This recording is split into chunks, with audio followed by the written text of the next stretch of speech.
Our top story today. Russian airstrikes have targeted towns and cities across Ukraine overnight, including in the Kyiv region and the southern city of Mykolaiv. More than a dozen people are reported to have been killed. Now, Iranian-made drones are apparently used in these strikes, at least according to the Ukrainian government. It says critical infrastructure was hit overnight. Well, joining me now live is our Ukraine correspondent, Gulliver Cragg. He's currently in the western city of Vinnytsia. Gulliver, what can you tell us then about these strikes that took place overnight?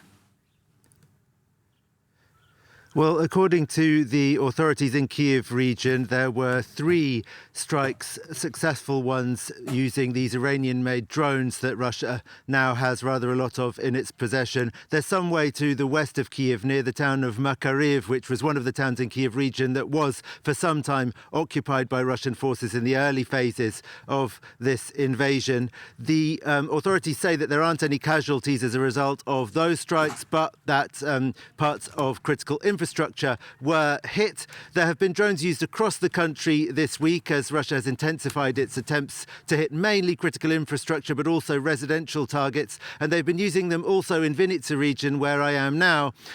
Last night there was reportedly a Ukrainian pilot who had shot down 5 of these Iranian drones before his plane caught fire and he parachuted out. He's reportedly safely now in Vinnytsia, the regional capital. The Ukrainians are facing a sort of new form of attack in the form of these Iranian-made drones, but they're saying that they're not finding it too hard to deal with most of the time in terms of their ability to shoot them down. One of the reasons for this is that they make a huge amount of noise, apparently, compared to the sort of commercially made drones that Ukrainians are using. These are bigger, they make a lot of noise, which has earned them the nickname in Ukraine, flying mopeds, because they're detectable because of the noise. But clearly not always, because these attacks on Kyiv region apparently did hit their targets. And there were also more deadly attacks elsewhere in Ukraine, including, as you mentioned, on the southern city of Mykolaiv and Avdiivka in the east, where 7 people were reported killed after a busy market was hit.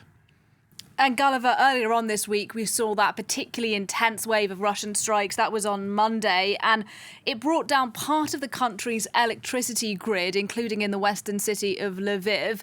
Has power now mostly been restored?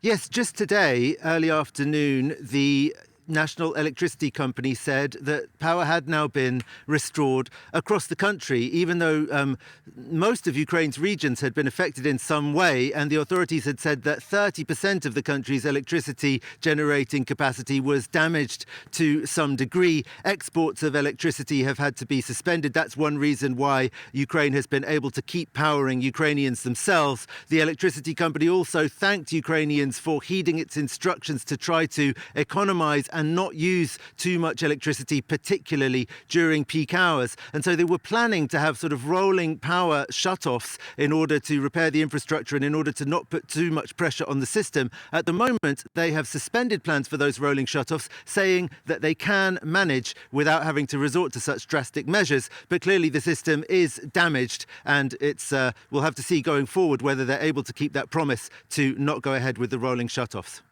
Gulliver Cragg in Vinnytsia, Ukraine. Thanks very much indeed.